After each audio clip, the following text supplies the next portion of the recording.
Hi guys, this is யம்யா. நம்ம இப்போ என்ன பார்க்க போகிறோம்? புக் ரிவ்யூ தான் பார்க்க போகிறோம். Must date the play boy. Last என்ன ஆச்சுன்னு ஒரு சின்ன ரீகேப் பார்த்துடலாம். ஜெகன் அண்ட் கௌஷி சீக்ரெட் என்ன நான் சொல்லியிருப்பேன் லாஸ்ட். அந்த வீடியோ பார்க்கலன்னா போய் பார்த்துட்டு வாங்க. ஜெகனோட ஃப்ளாஷ்பேக்லேயே அவங்க பாஸ்டில் என்ன நடந்திருக்குன்னு சொல்லி முடிச்சிருப்பாங்க. அதுக்கப்புறம் அவங்களோட கான்வர்சேஷன் தான் நெக்ஸ்ட் வர பார்ட். சரி வாங்க வீடியோக்குள்ளே போகலாம். இப்போ வர சீன்லாம் ஜெகன் அவனுக்கே அவன் நினச்சிக்கிற விஷயங்க. அவன் என்ன நினைக்கிறான்னா, ஜெகனுக்கும் கௌஷிக்கும் நடந்த பாஸ்ட் விஷயம் அவனுக்கு ரொம்ப பெயின் கொடுத்தது. அதோடு இல்லாமல் ஜெயினை ஃபேஸ் பண்ணுற தைரியம் கூட அவனுக்கு இல்லை. அதனால தான் அவன் ஊரை விட்டு கிளம்பணும்னு முடிவு பண்ணான். ஃப்ரான்ஸுக்கும் போயிருப்பான். ஜெகனை இன்ட்ரடியூஸ் பண்ணும்போது சொல்லியிருப்பாங்க.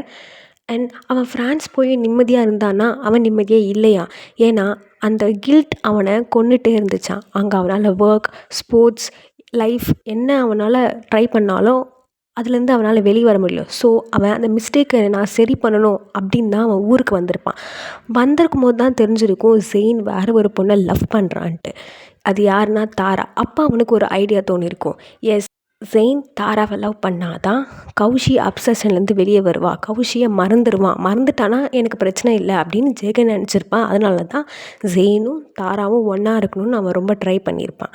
அதோடு இல்லாமல் ஜெகன் தாரா உண்மையாக இருக்காளா இல்லையான்றதை தெரிஞ்சுக்கவும் ட்ரை பண்ணியிருப்பான். ஸ்டார்டிங்கில் ஜெகனுக்கு என்ன தெரிஞ்சிருக்குன்னா, தாரா வெறும் ஜெயினை யூஸ் பண்ணிக்கிறான் அப்படின்னு தான் தெரிஞ்சிருக்கும். ஏன்னா கௌஷிக்கிட்டேருந்து ப்ரொடெக்ட் பண்ணணும் தானே ஃபஸ்ட்டு தாரா ஜெயினை லவ் பண்ணான்.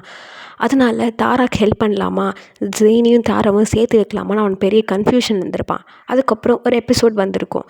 தாரா ஜெகன்கிட்ட எல்லாத்த பற்றியும் சொல்லியிருப்பாள். நான் ஃபர்ஸ்ட் கௌஷியை ப்ரொடெக்ட் பண்ணணும் தான் லவ் பண்ணேன். ஆனால் அவங்களுக்குள்ளே நேச்சுரலாகவே டெவலப் ஆகிருக்கும் லவ். அது ஜெகனுக்கும் புரிஞ்சிருக்கும். புரிஞ்சதுனால அவங்க 2 பேர் சேரணுன்னு இன்டெரக்டாக நிறைய ஹெல்ப் பண்ணியிருப்பான். 2 பேருக்கு சண்டை வந்தால் மீட் பண்ணி வைக்கிறது, அந்த ஹெல்ப்லாம் பண்ணியிருப்பான். இதெல்லாம் ஜெகன் எதுக்கு பண்ணுறான்னா, உண்மையாகவே ஜெயினும் தாராவும் ஒன்று சேர்ந்தா அவனுக்கு கொஞ்சம் பெயின் கம்மியாகும், கில்ட் கம்மியாகும் அப்படின்னு நினச்சி தான் பண்ணுறான். ஆனால் அதுலேயும் அவனுக்கு இன்னொரு கஷ்டம் இருக்குது.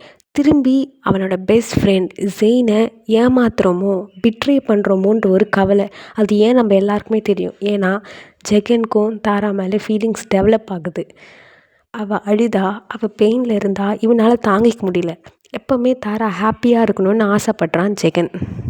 இதை ஜெகன் அவனே நினச்சிட்ருக்கான்னு சொன்னேன். இந்த ஒரு எமோஷ்னல் ஸ்டேட்டில் அவனை தெரியாமல் அவன் பர்ஸ்ட் அவுட் ஆகி கௌஷியை கத்துறான். அன்றைக்கி அந்த நைட்டால் தான் எல்லாம் ப்ராப்ளம். அதுக்கு நீயும் தான் ரெஸ்பான்சிபிலிட்டி.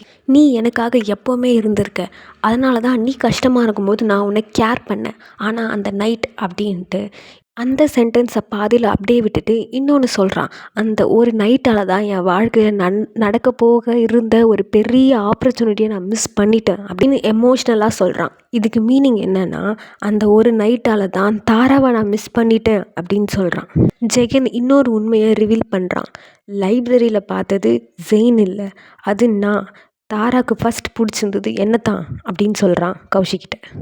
கௌஷிக்கு இது கேட்டதும் ஒரே ஷாக். அவளுக்கு ஒரே கன்ஃபியூஷன், ஒன்றுமே புரியல. என்ன சொல்கிற ஜெகன் அப்படின்னு திருப்பி கேட்குறான். ஆனால் ஜெகன் இந்த டைம் அதை விட்டு எஸ்கேப் ஆகணும்னு நினைக்கிறான். அந்த டாபிக் அப்படியே சேஞ்ச் பண்ணுறான்.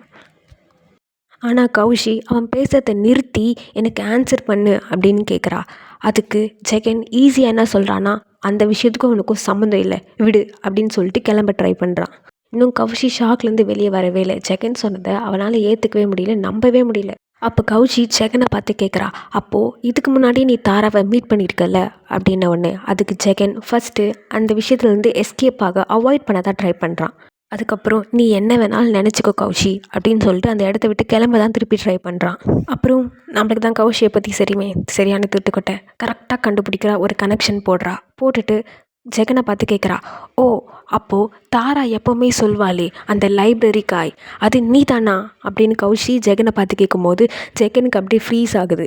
அப்புறம் கௌஷி ஸ்லோவாக எல்லா ஸ்டோரியும் கனெக்ட் பண்ணி பார்க்குறா. தாராக்கு 9th கிரேட் அப்போது லைப்ரரியில் ஒரு பையனை பிடிச்சிருந்துச்சு. ஆனால் அந்த பையன் யாருன்னு தெரியல. அப்புறம்தான் நம்ம ஸ்கூலுக்கு ஜெயின் வந்தான். அது ஜெயின் தான் மிஸ் அண்டர்ஸ்டாண்ட் பண்ணியிருப்பான்னு நினைக்கிறேன். ஆனால் அந்த மிஸ்ட்ரி லைப்ரரி காய் நீ தானா ஜெகன் அப்படின்னு கௌஷி கேட்கும் போது ஜெகன் சைலண்ட்டாகவே இருக்கான். அவனுக்கு இந்த டாபிக் பற்றி பேசவே பிடிக்கல. ஏன்னா அது அவன் வாழ்க்கையில் நடந்த பெரிய ரிக்ரெட். திருப்பி ஜெகன் ஃப்ளாஷ்பேக்கில் நினச்சி பார்க்க ஆரம்பிக்கிறான். கௌஷிக்கிட்ட சொல்ல அவன் நினச்சி பார்க்க ஆரம்பிக்கிறான். அவன் ஜெயினை ஃபேஸ் பண்ண முடியாதுன்ட்டு ஊரை விட்டு கிளம்பணும்னு நினச்சிருப்பான். அப்போது ஜெயின் வீட்டிலேருந்து ஏதோ ஒரு பேக்கை ரேண்டமாக எடுத்துகிட்டு வந்துட்டு இருப்பான். அதில் ஜெயின் நேம் போட்ட டேக் இருந்திருக்கும். அதை அவன்கிட்ட திருப்பி கொடுக்க தான் லைப்ரரி போயிருப்பான் அந்த டேகை போட்டுட்டு. அப்போ தான் தாராவை ப்ராப்பராக பார்த்துருப்பானே. தாரா ரேக்லேருந்து புக் எடுக்கும்போது பேலன்ஸ் மிஸ் ஆகி விழ போயிருப்பா. அப்போது பிடிச்சது நம்ம ஜெகன் தான். அந்த மூமெண்ட் அந்த பொண்ணை ஜெகனுக்கு ரொம்ப பிடிச்சிருக்கு. அவளோட பியூட்டி, அவளோட ஸ்மெல், அவளோட ப்ரெசன்ஸ் எல்லாமே அவனுக்கு அந்த பொண்ணை ரொம்ப பிடிக்க வச்சுது. அது அவனுக்கு ஒரு மறக்க முடியாத மூமெண்ட்டாக ஆகுது. ஆனால் சேம் டைம் அவனுக்கு ஃப்ளைட்டுக்கு டைம் ஆகுது. அதனால் அந்த இடத்த விட்டு அவன் கிளம்புறான். அவன் திரும்பி ஊருக்கு வரும்போது தான் அந்த பொண்ணு யாருன்னு தெரிஞ்சுக்கிறான். அவள் தான் வைஷ்ணவி தாரா பிரியதர்ஷன், நம்ம ஹீரோயின். அவனுக்கு கில்ட் அண்ட் பெயின் இருக்குது. அதனாலே அவகிட்டேருந்து டிஸ்டன்ஸ் ஆக ட்ரை பண்ணுறான். அப்புறம் ஜெகன் ஃப்ளாஷ்பேக்லேருந்து வெளியே வரான். ஆனால் கௌஷி இன்னமும் க்யூரியஸாக இருக்கா அது என்னன்னு தெரிஞ்சுக்கிறதுக்கு. அப்புறம் ஜெகனை பார்த்து ஒன்று கேட்குறா. தாராக்கு இந்த உண்மை தெரிஞ்சால் எப்படி இருக்கும்? என்ன உண்மைனா அந்த லைப்ரரியில் பிடிச்சது ஜெகன் தான்ற உண்மை தெரிஞ்சால் எப்படி இருக்கும்னு இன்டைரக்டாக ஒரு ஹிண்ட் கொடுக்குறா. அதை கேட்ட ஜெகனுக்கு கோவம் வருது. ஒரு ஸ்ட்ரிக்டான வார்னிங் தரான் கௌஷிக்கு. இதை பற்றி தாராக்கு எப்போவுமே தெரியக்கூடாது அப்படின்ட்டு. இப்போ ஜெகன் எவ்வளோ இன்னசென்ட்டாக இருந்தாலும் தாராக்கு கிடைக்க மாட்டான். ஆனால் ஜெகன் தான் அந்த லைப்ரரி பாய். இதோடு நான் இந்த ஸ்டோரியை முடிக்கிறேன். இதுக்கப்புறம் இந்த கண்டினியூ பண்ணணுன்னா ப்ளீஸ் கமெண்ட் பண்ணுங்கள், சப்போர்ட் பண்ணுங்கள், சப்ஸ்கிரைப் பண்ணுங்கள், லைக் பண்ணுங்கள். Bye bye. திஸ் இஸ் யோமியா. தேங்க்யூ.